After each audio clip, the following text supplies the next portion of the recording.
Welcome to our webcast today on how to engage and develop audacious women in leadership. Before we begin, I'd like to remind you that this webcast has been pre-approved for HRCI credit and can also be used for SHRM credit. Please be sure to attend the complete webcast in order to receive your credits. After the webcast, you'll receive an email from HR.com within 1 to 2 business days that will include your certification credit information. You can also log into HR.com and go to your View My Credits page where you can see the credits that you've received. If you have any questions today for our presenters or for HR.com, please type them into the Questions tab on your GoToWebinar control panel and we'll be sure to follow up with you. We are thrilled to have 2 wonderful speakers lead this session. Sue Van Klink is the Senior Vice President and General Manager of a dynamic new player in the assessment marketplace, SuccessFinder, and she's joined by Geneviève Fortier, Senior Vice President of HR and Public Affairs, McKesson, Canada. Sue, welcome. Thank you very much, Sylvie, and welcome to everyone who's joining us today. We're very excited to be here to talk to you about what's going on in women in leadership and the programs that companies are putting into place to make sure that there are more of us at the top of the house. So, Geneviève, let's go to the next slide, which is a big question, which is why aren't there more women in leadership? In July, New York Times reported that the percentage of CEOs of Fortune 500 companies that were women was just 6%. And Sally Blunt, who's the Dean of the Kellogg School of Management, predicts that half or more of the women who earn an MBA will drop out of the full-time workforce within a decade. And so we're very appalled by these numbers, and for SuccessFinder as a company dedicated to helping to change the tone. So one of our first polls, which Sylvie, if you could launch us for us, just to get started, we want to keep this very interactive and make sure that we're all on the same page, is what percent of your executive management team is female? So this is EVP and above, or SVP and above. Is it A, above 40%, B, 25 to 40%, C, 10 to 25%, D, below 10%, or E, 0? If you could mark your numbers now, please. We'd love to see your responses in terms of who, sort of where your company is at as it relates to women in leadership. We've got another 10 seconds or so on the poll, so keep bringing your answers in, and we'll do a quick wrap of the answers at the end. We've got almost 70% of the audience has voted, and we'll share the results with you now. Sylvie, do you share the results? Yes, I'll share the results now, and I'm closing the poll, and here are the results. So I'm not sure, Geneviève, if you're surprised by these numbers, but unfortunately I'm not surprised by these numbers, and that's because, this is exactly what the data is showing us as relates to women in the highest levels of the organization. So just 10% have, or just 10% have above 40%, and 7% have 0. So that's quite, that's reinforcing the messages that we're hearing through the media and through our own experiences as it relates to women in leadership.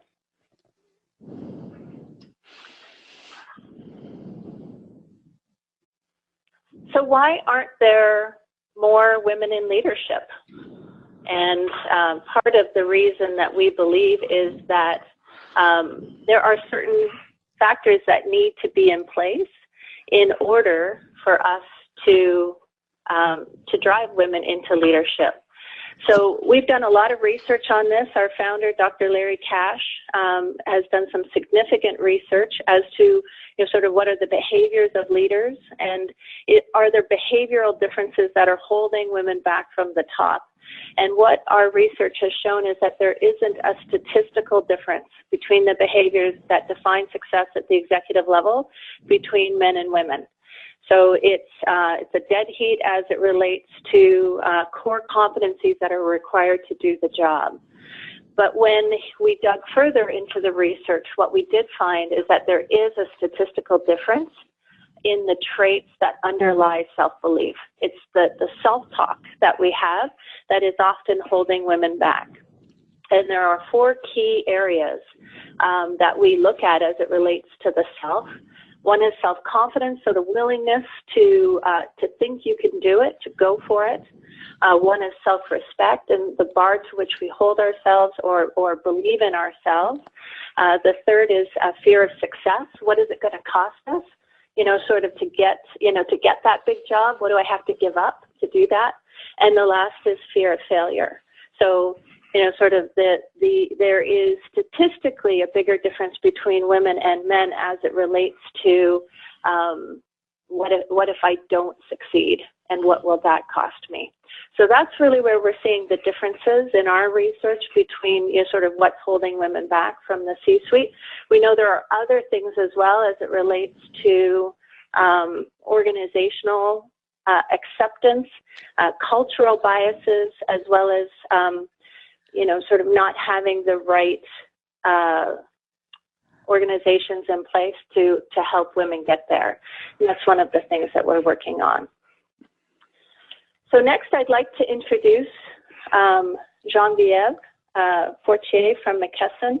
Geneviève has been a partner with us for many years now, and she'll tell you of her journey as it relates to women in leadership. She is the Senior Vice President of Human Resources and Public Affairs at McKesson Canada, responsible for the strategy to represent McKesson's interests in terms of public health policies within the federal and provincial governments.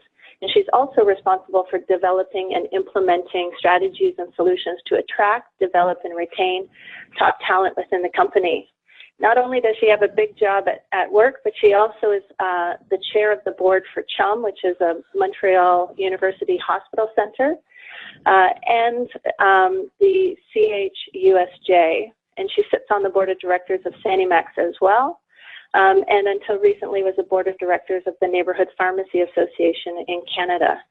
So very busy person, great partner that we have had a lot of joy in working with. And it's my pleasure to turn the mic over to Geneviève to talk about her experience building women in leadership programs. Hey, thank you, Sue. Good morning, everyone. It's a real pleasure to be with all of you this morning, sharing our journey in helping women to accelerate and develop their potential. I am sure that all of you on the phone has interesting stories like, we probably do have at McKesson, but if you are like me, it's always great to listen to other organizations who have gone on that journey so that we can learn from each other. Sue has said from the beginning that we want this session to be interactive, and we will make sure it happens. So you're going to get a few more polls as I'm navigating through the content of the presentation. For the ones of you who are on the phone and who may not know McKesson, I'm going to quickly just set up the context properly. So we are operating in the pharma industry. We are a distributors, Fortune 5 as an organization. And in Canada, we are leading 3 different business lines, right? The first one is wholesale distribution, where we are distributing drugs and products, right, from the manufacturers to hospitals and pharmacies. We are also supporting a specialty business, which is there to help patients to get access to their specialized medicines, as well as the treatment that's required to support them. And we are also leading a retail pharmacy business where we have about 3,000 independent or corporate pharmacies part of our portfolio. So the role for my HR team is to make sure that we are supporting these business lines appropriately. And as you can see from that description, There's obviously various talent needs that are emerging from each of our business segments, but we're making sure that in terms of how we are growing and developing our people, including developing our women, we are doing it using kind of a similar approach. So before I get to what we've put in place to do that, I just want to share with you briefly what's going to be our agenda for the next few minutes or so. First of all, I'm going to quickly walk you through the transformation that healthcare is going under and how it is requiring from us to adjust in terms of emerging capabilities. Then I'm going to bring some focus around, what our business segments are asking us to do in terms of identifying, developing, and accelerating our high potential candidates. And then the last part of my little intervention will be to cover our Women in Leadership initiative and the early wins, quite frankly, that we've been seeing, in particular in the past 12 months. So that's the plan for this morning. So there's some noise on the screen. Okay. So in terms of the pharma industry, I'm assuming that you're mostly familiar with the fact that there's a new health economy that is emerging, right? From traditional healthcare services that were being provided, there's more and more talks about how do we use data to empower patients? How do we use data to better connect patient pharmacies and physicians? So I'll speak about that, but the changing dynamics are requiring from all our organizations invested in healthcare to bring more innovation, more patient engagement, more quality of data, and also to deliver more value at the care settings to make sure that we're optimizing the healthcare system and the healthcare industry. Through that wave of transformation that is happening, many companies who have been very successful in the past are hesitant to change their formula because they know it has worked. While at the same time, the shifts that are happening and the pace at which these shifts are happening are kind of inevitable and forcing each organization to rethink the way we've been bringing talent in, the way we've been developing them, and the pace at which we've been able to really build bench strength within our organization. So we'll come back to that, but we believe that if it would not be for the speed at which the healthcare system is transforming, we would have more time to adjust, but in fact, we don't. And then the last piece I just wanted to bring to your attention around those shifts is the fact that the companies who are moving quickly will not only, of course, affect positively their future, but they will also affect, at the society level, the direction of patient care, provider decisions, and payment mechanisms. So everyone has a vested interest to make sure that we are evolving at the right pace to tackle those big challenges. If we bring this a little bit back closer to, what does this mean in terms of the talent requirement? There's new capabilities that are emerging. I already spoke about, right, data, and if I'm putting a bit more meat around that, so data analytics in particular is very important. Connecting data between the patient and the points of cares is also becoming very important. Personalized medicines, right, personalized cares is becoming something that we have to think about with the aging population. It is putting us at a place where, we have to get closer to the patient's needs.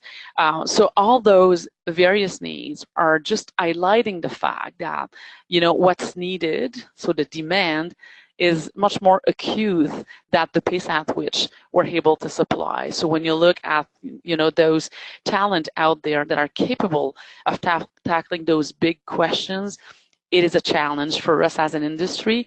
And I would venture to say that, if you look at your respective industries, I am sure that, you're facing similar challenges for other kind of capabilities that are emerging. So no matter what is the industry you're coming from or the one that I'm coming from, I think we're all facing the same challenges, which is to identify, develop, and accelerate talent at an earlier stage than what we've been used to do. The next slide was just to speak about McKesson briefly, and I think I did that. I think, McKesson is a global organization, and one of the things I wanted to talk about with that slide is the fact that, wherever I sit, in Canada, in Europe, in the States, everywhere on the planet, I think, we're facing not identical, but very similar challenges in terms of those three notions of identifying, developing, and accelerating.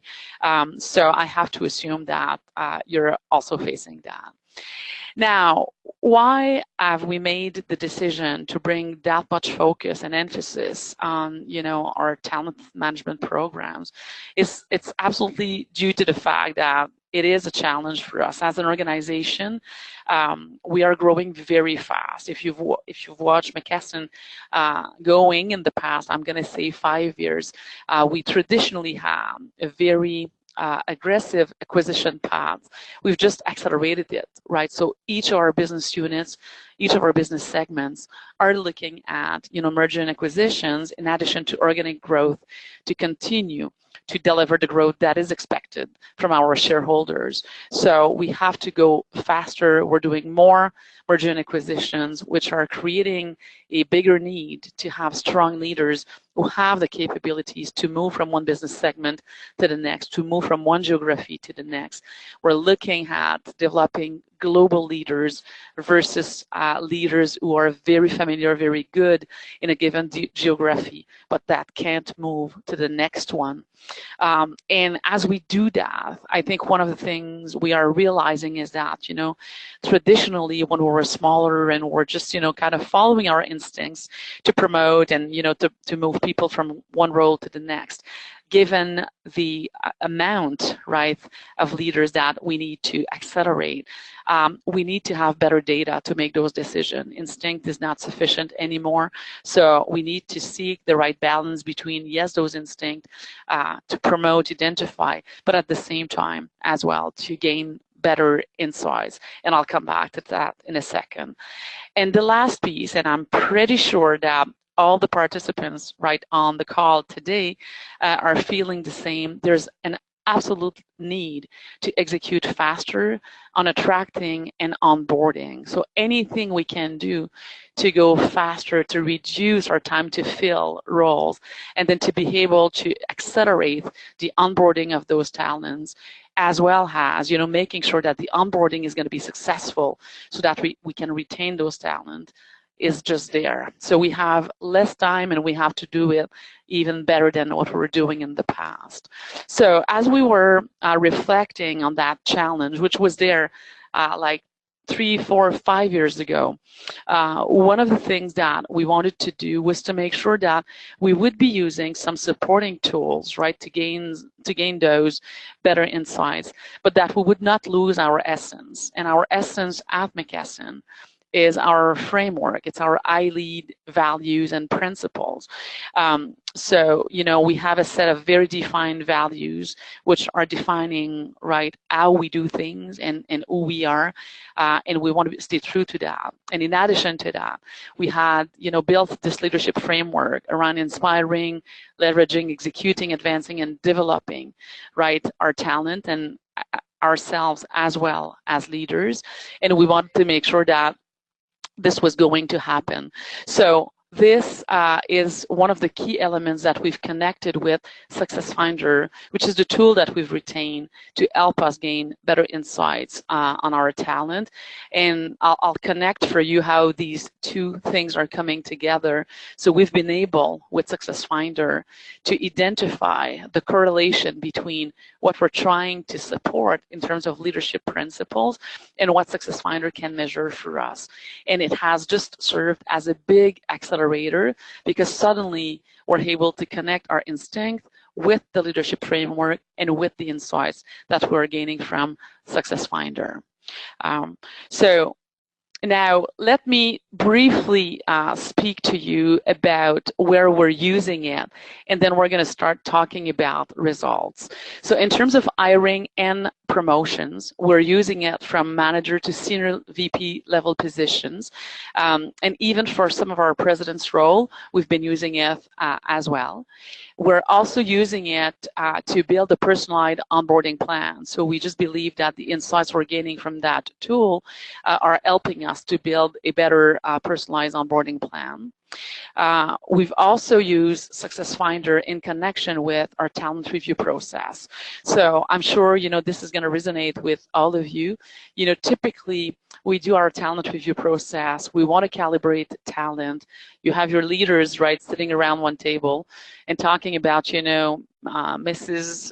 Jane and Mr. Joe Blow, and, I'm seeing this, and that with this talent. And sometimes you leave the discussion thinking, is this real, or it's more, based on history? Is this more red tape than, where the individual is really at in terms of potential?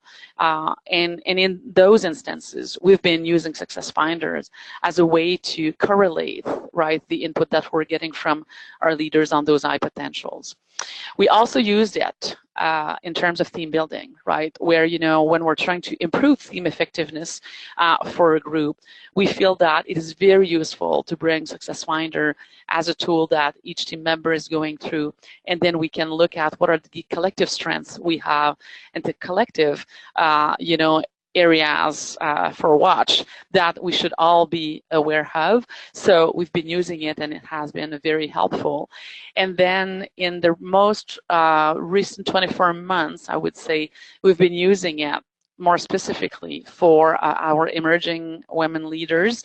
As we were building our customized development program, we made the decision that SuccessFinder would be an anchor for that. And one of the key reasons behind it is the fact that SuccessFinder has this capacity to connect not only your individual profile, right, as a person, so what are your preferences and your strength and all of that, but it is connecting it with, what are those benchmarks in terms of high-performing executives. And not only that, so you can compare, where the individual stands in front of proven high-performing executives, but in addition to that, you could also connect it with the probability of that individual to be successful in roles that are not part of the traditional career path that this individual has gone through so far.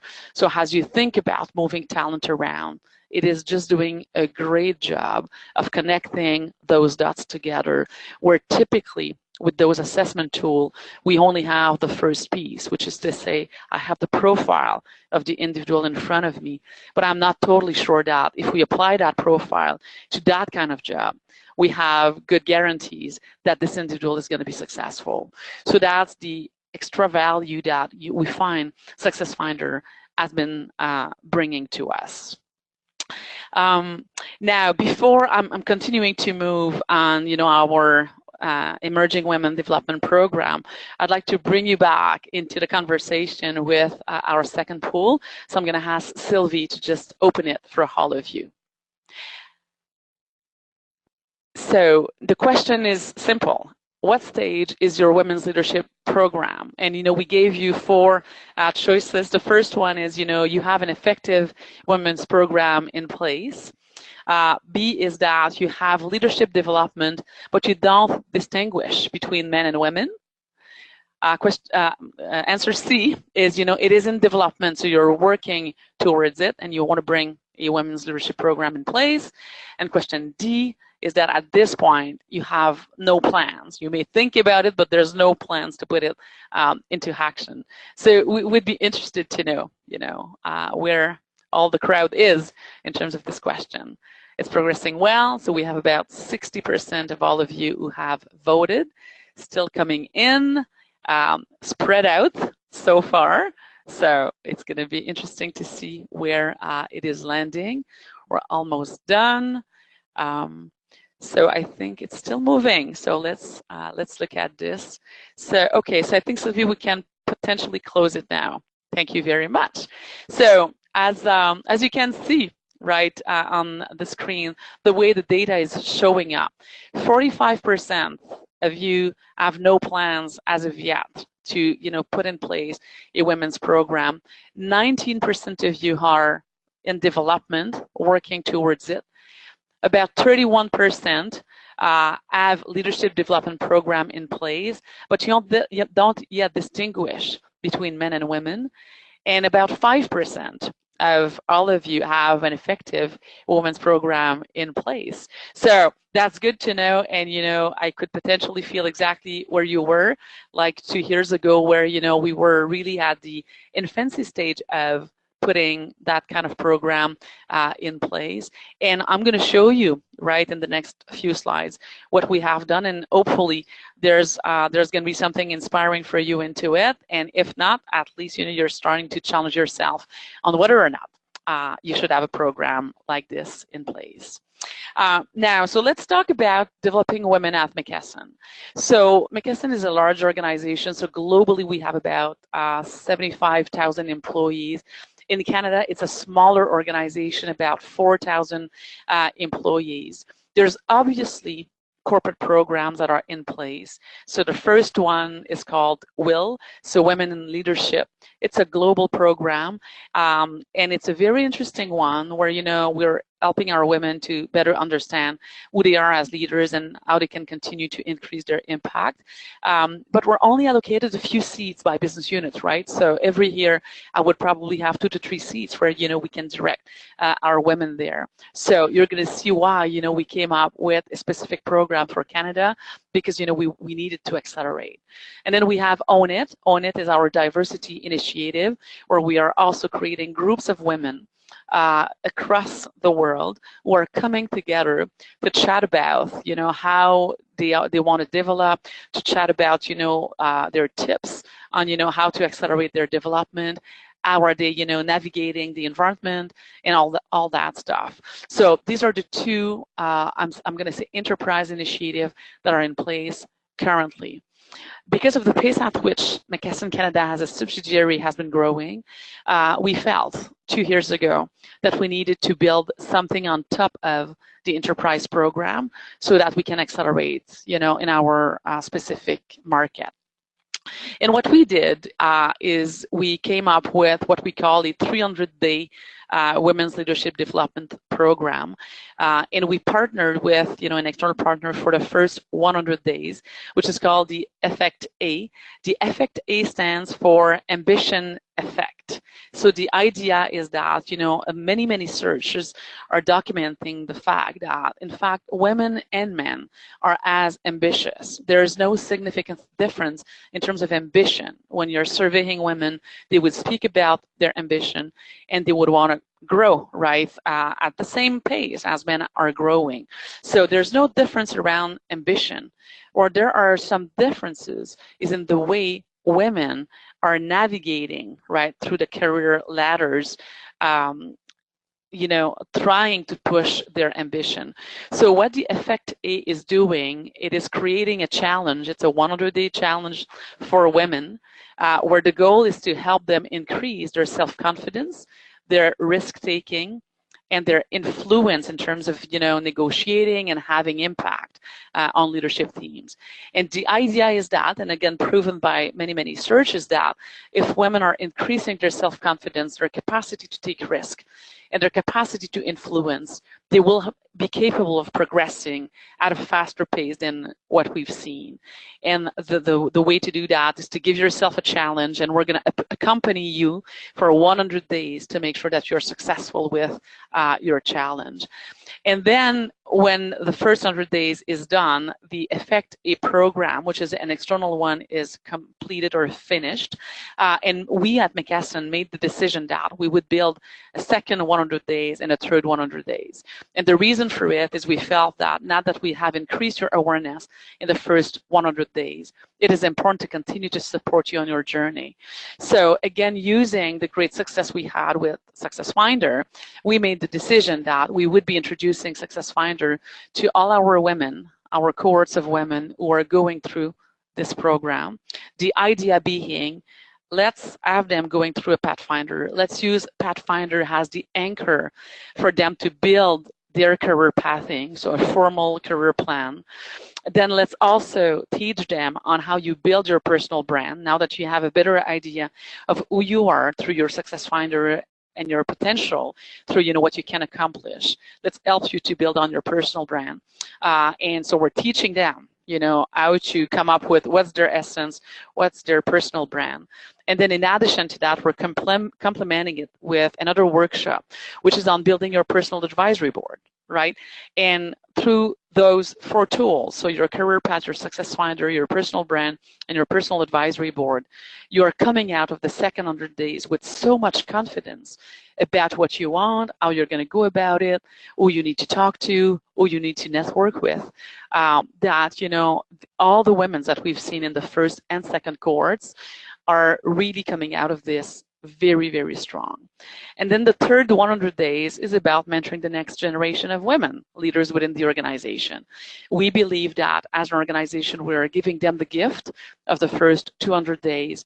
In the last 100 days of the program, we are telling them that it is now their turn to identify 1 or 2 young women leaders who have potential to grow and for which they will serve as mentor. So it's really this approach of giving back. We gave you a lot. We're going to ask you now to give back to those women.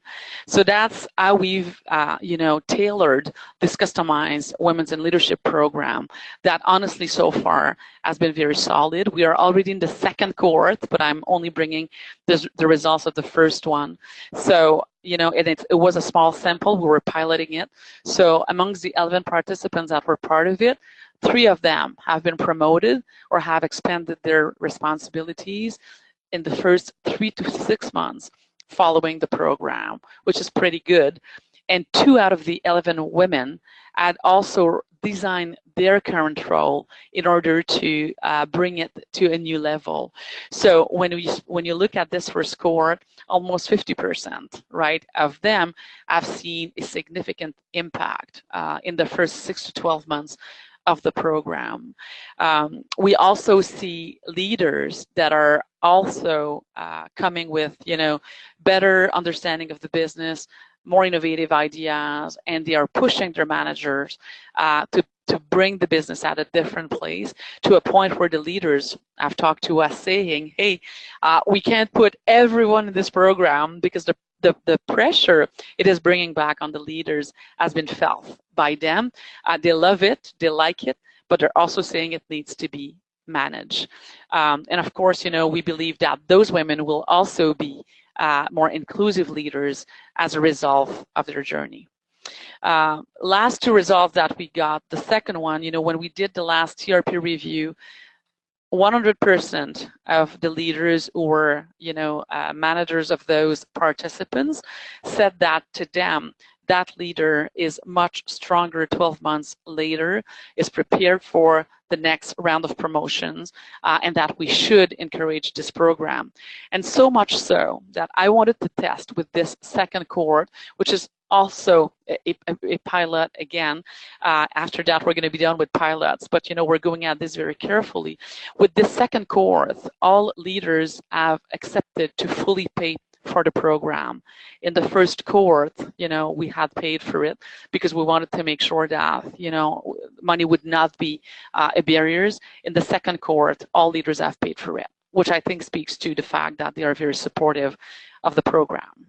So let's take a pause, going back to the next poll, which is question number 3. So Sylvie, if you can open it, please. The question reads as follows. So what are your biggest challenges to finding and developing women leaders? And I know there's a lot. We only give you 5 choice of answer. So the first one is management and culture. So is management and culture a barrier? The limited ability to measure impact is answer B. Answer C is following through by managers, which is not always there. Question D, or answer D, is the lack of system and tools. And the last one is the everything you want to put there, which is, any other challenges that you're facing there. Going well, so almost half of you have voted so far. It's interesting how management and culture seems to be a barrier, which is not surprising so far. So I think we can lock it, Sylvie. Thank you. Okay, so wow. So 46% of you are saying that management and culture is your biggest challenges to finding and developing women leaders. 9% about limited ability to measure impact, 20% on the follow-through by managers, 13% on the lack of systems and tools, and 12% on others. I'm totally with you. I believe that management and culture is probably the biggest factor in encouraging and putting the effort behind finding and developing women leaders. And we still have this lack of parity at the top of the house very often, whether it's board or C-suites. So, it is not obvious to make that point heard and acted upon, but I'm certainly encouraging all of you to continue on this journey. The more we speak about it, the more we bring probing data to demonstrate, that it works. Now, going back to the program, just to kind of finish on that side, I also wanted to share some winning conditions with you to implement that kind of program. We believe that introducing the program and communicating the business benefits that are associated with that, so the what's in it for the managers of those leaders to invest in the program is very important. We spoke about speed. This is proven. It will accelerate development and growth. We also spoke about attraction and retention. Bringing those women in those programs is increasing engagement and retention. The direct benefits on the business, having those women interacting with a lot of others women is also helpful, right? Because they are exposed to 200 other women from other organizations, so they're coming back with more ideas, and as they come back within the organization.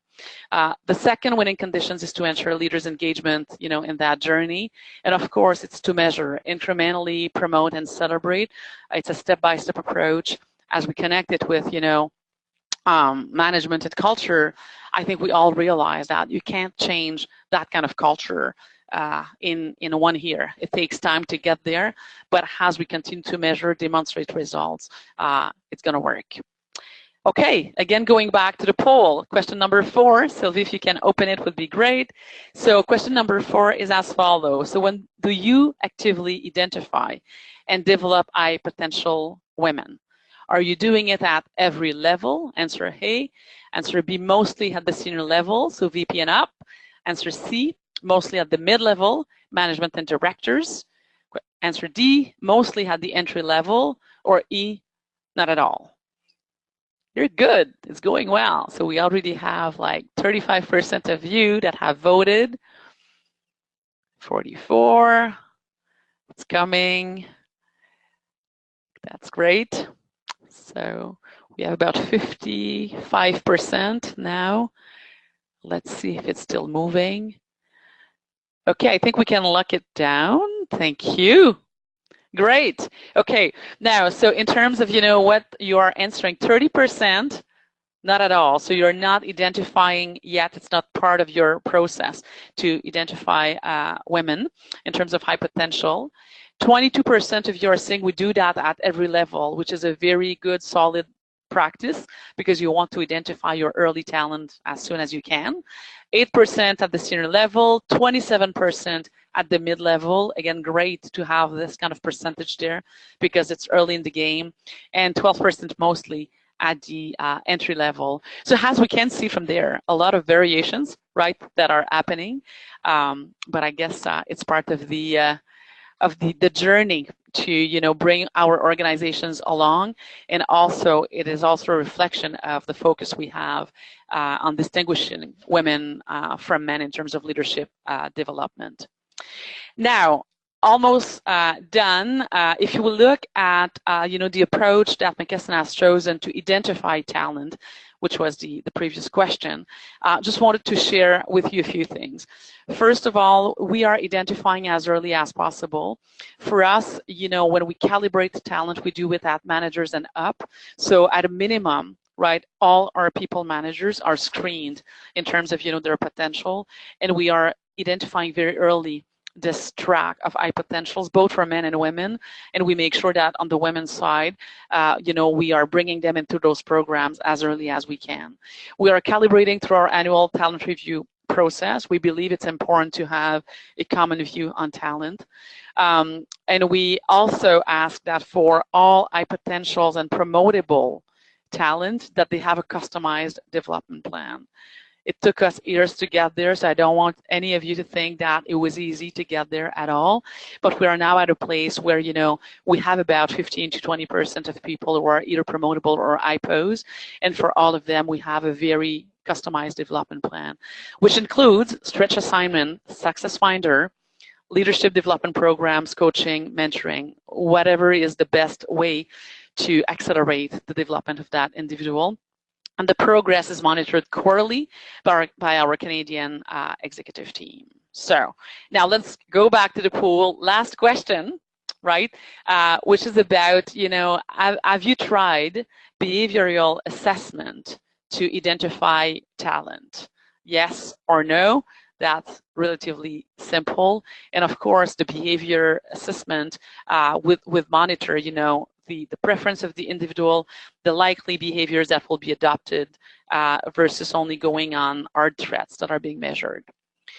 So great again. So I think we can close because the percentage are so obvious that it's not going to change. So thank you. So we have about 27% of you who are saying yes, 73% of you who are saying no. So there's room there, right, to introduce behavioral assessment. Now, I just like to conclude with my perspective, and then I'm going to turn it to Sue. My perspective on connecting business insights and individual profiling is definitely that it is serving as an accelerator. Everyone who knows me and you don't knows how challenging I am when it's time for me to look at new tools, to look at our population. I'm convinced that, you know, whenever you're bringing behavioral, psychometrical assessment to individuals, you have to be pretty sure that this is going to be the right tool. Otherwise, you're just creating more anxiety than anything else. And, you know, in the past, we've been using a lot of behavioral assessments with good results, no doubts about that. But we were not gaining the business insights that, you know, we're gaining with the SuccessFinder and what we've been able to do by introducing it in our various people processes. And the reason behind it is that it is going beyond only the behavioral assessment. It is connecting together those behaviors preferences with, you know, what are the typical successful executives doing? How do they behave? What are their kind of preferences? And then if you take that and apply it to certain roles that are existing in the marketplace, you know, what are your chances to be successful? So I believe that SuccessFinder results for us, and we've been using it for 5 years now, are clear and on point. But for us, it's the only tool that can make that connection between the candidate's profile and their potential for success in a specific role. What has this done? So if you need some arguments to bring it to your leadership team, it has changed our decision-making bias. We have more data to challenge ourselves on. It has opened new levels of career exploration and conversation. For people who are, you know, in supporting function that want to run businesses, we now have some data to help leaders to take a chance to promote those guys in those roles. It has built stronger teams when we used it with the team effectiveness objective in mind. It has created the better customer and employee experience for sure, right? Because our people have the feeling that we are basing our decision on data versus only instincts. And it has helped us to meet the need for acceleration in our business. So hopefully this was helpful a bit to connect the dots for you in terms of, you know, how we move from business needs to, you know, leadership development to, you know, accelerating women leaders development. And I'm sure, you know, we can exchange more either through questions or anything else. Before we do that, I'm going to turn to Sue, and she's going to just conclude with 2 slides here. Thank you. Thanks, Geneviève. Thanks so much for sharing your journey with us. It's been great to see the progression that McKesson has made as you've moved across the different aspects of leveraging SuccessFinder to help meet the needs of your employees and develop talent faster. It's been very exciting to work with you in this capacity. So just 2 slides. One is about SuccessFinder. I wanted to share because it is an important part of the McKesson journey. Just wanted to share with you a little bit about SuccessFinder. We are a talent analytics solution for making decisions across the enterprise. And one of the things that excited me when I joined the company a year and a half ago is it's really a different approach to assessment than what tends to exist in the marketplace today. And the reason for that is it's one assessment for all levels of the organization, all aspects of the talent management lifecycle, all roles, all industries.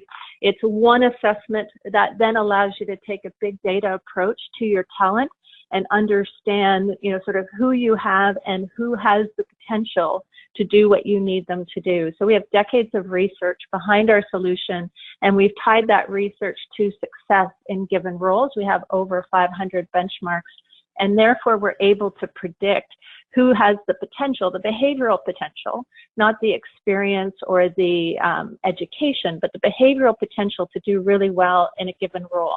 And that can be across all levels of the organization. So in Genevieve's story, she talked about how they're using it at the executive level as well as at the management level. We also have customers who are using it at the entry level as well to identify people who have what it takes to be in management and help encourage them to move up, for good selection of people into given roles, as well as development plans as well at the individual level. So it can be used across all levels of the organization and for all aspects of talent management. And I would say that the reason it's so successful and our customers have gotten such great results from using our assessment is the deep level of behavioral data that we provide. So we provide 4 to 5 times the level of distinct behavioral data than that our competitors on the marketplace, and that really leads to unparalleled levels of success and prediction. So that's who we are, and our next slide is really about the resources we can offer you to learn more about women in leadership. So if you visit successfinder.com, you'll find that we have a Women in Leadership resource page where you can find all sorts of information on, sort of why this is important and why you would want to focus on developing women from a leadership perspective, and why it is important to really focus on women as a distinct group as opposed to just a general talent development process. So lots of resources there for you. We will also post this presentation on that page as well. So you'll be able to access this presentation at successfinder.com/women in leadership. You'll also find on our blogs page a series of women in leadership blogs, including one written by Genevieve, which is incredibly insightful and something that I would highly recommend that you take a look at. And then finally, if you're interested in the McKesson case study as something to bring forward to your management, that's on our website as well. So we really encourage you to visit successfinder.com for all sorts of different resources that you can have from a women in leadership perspective or an overall talent development initiative perspective. So with that, I'm going to hand it over to Lisa for our Q&A session with the last 10 minutes that we have available. Super, thanks, Sue, and thanks, Genevieve. Wonderful, wonderful session so far.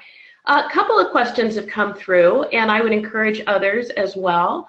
But the first one from Marianne, and I think this would be for you, Genevieve. What has led McKesson to initiate the Women in Leadership initiative? Can you go back to sort of the business imperative around it? Sure, thank you, and thank you, Marianne, for sending your question.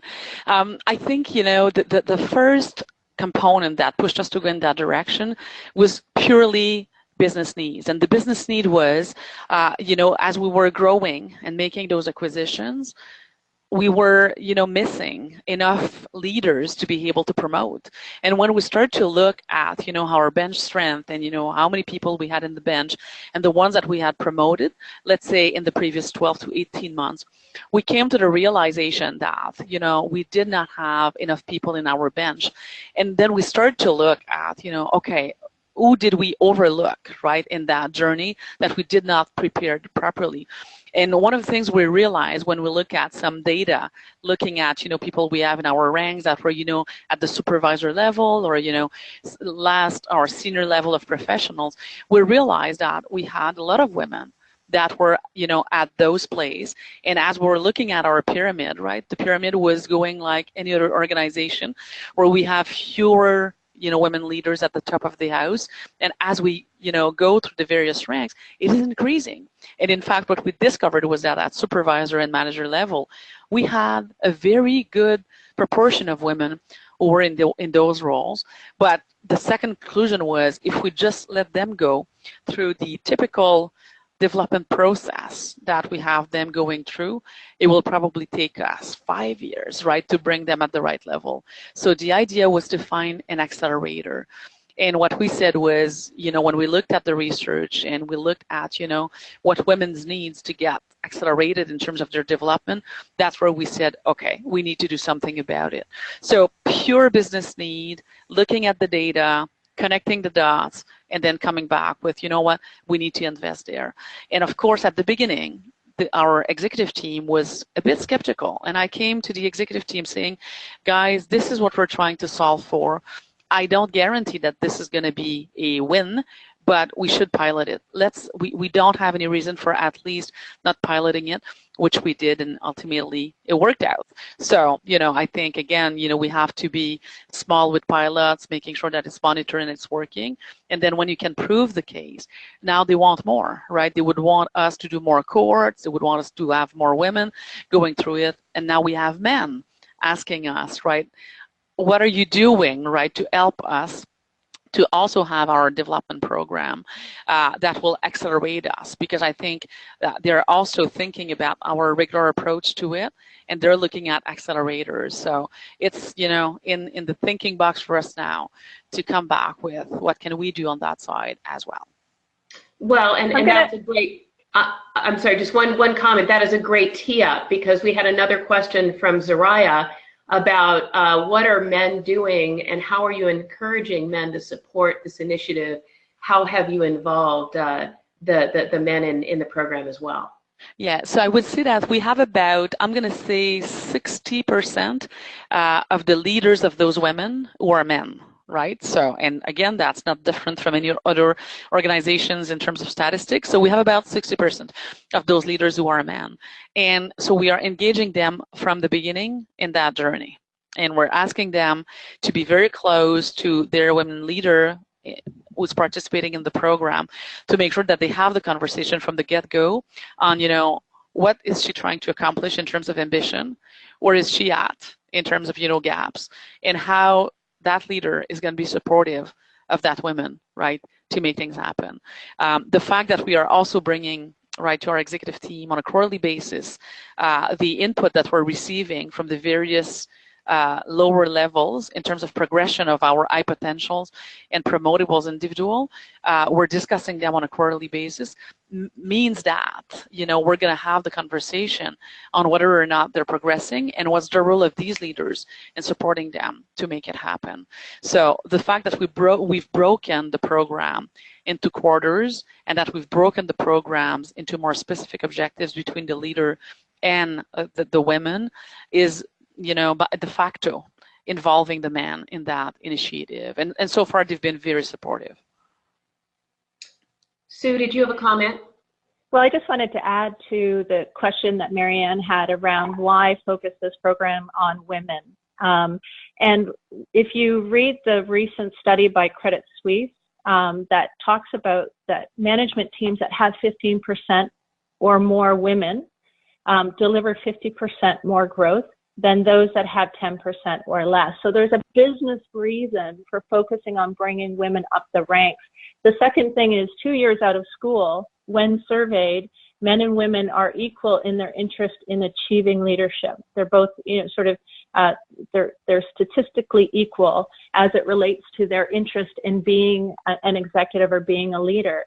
And 3 to 4 years out of school, that starts to shift significantly, where men's interests continue to keep pace and women's interests start to drop. And there's enough data out there that shows that women need to be encouraged to grab for the ring that just won't happen on its own. So as a business, if you're trying to drive higher growth, you need to really look at how do you bring, sort of how do you encourage your women to go for the next steps. And certainly in our research, we've seen that behaviorally there are things that will hold us back, and they're most likely culturally created. So we need to help overcome that resistance. So that's the piece I wanted to add to the first question about why focus on women, why do a Women in Leadership program at all? Super, thank you, Sue. Question from Lisa. We talked a lot about women in leadership. Is the business climate getting better or worse for today's corporate and emerging women leaders? What do y'all think? So do you want to go first, Sue, or I go? You go ahead, Genevieve. Okay, thank you. So the way I'm thinking about it is there's no doubt that there's much more talks, much more thinking in most of the business industries, talking and thinking around, how do we get to a better parity, equality, right, at the C-suites as well as at the board level. So, and we're reading that in papers, right, every day. In combination with that, I think there's a lot of talks around diversity initiatives as well, right? So how do we build a diverse and inclusive culture, which not only includes women, but includes, all the other groups that we have in the society. And my view is that the combination of, right, the talks at the very, high level, business level, board and C-suites with all this, I'm going to say trend on the need to make sure that if you want to be successful, you have to build a diverse and inclusive culture, is creating a more favorable, I think, environment for those conversations to happen, for actions to be taken, and for pilots to be tried, right? I'm not a believer that there's only one formula to tackle that. I believe that there's many formula to do with, but I think we have to do something. And I don't know what is the demographics of the participants on the calls, but if the participants on the call are either, consulting in HR or, practicing in HR, I just believe that, we have a very important role to play in making sure that the right conversation is created. The context could not be more favorable than what it is, right, these days, these months, and in the past few years. If we're not seizing the opportunity now to talk about it, it's going to be very difficult to do that when the context is less favorable. So this would be my take on it. Sue? Oh, I agree, Genevieve. I do think that the business climate is there. My worry is that the stats are showing us that we're not making progress. In fact, we're falling backwards. And so I think the appetite is there, but the will to take on these programs and drive these programs in companies, sort of who's taking up the charge, who's leaning in, so to speak. And that's really the question. So my answer is split. I think the climate's there, but the results aren't, and we have to change that. And I think what you're doing is really helping to move the needle for women in leadership, especially at McKesson Canada. I agree. Thank you. Thank you. Sylvia, I think we may have to turn this back to you. Is it the right time? It is, and I'd like to thank both of you and all of you actually for presenting this very informative webcast today. And just a few reminders for our attendees. If you'd like to view this webcast again, the archive recording and slides will be available for up to 7 days. All webcast credits are stored in your HR.com account. Watch for your HR.com email to arrive within 1 to 2 business days, and that will contain your certification credit information. Your feedback is important to us, so please take a moment to fill out the exit survey that will appear on your screen once the webcast is ended. And this concludes our webcast. Enjoy the rest of your day. Thanks, Sylvie. Thanks, everyone. Thank you very much. Bye-bye. Have a good day. Bye-bye.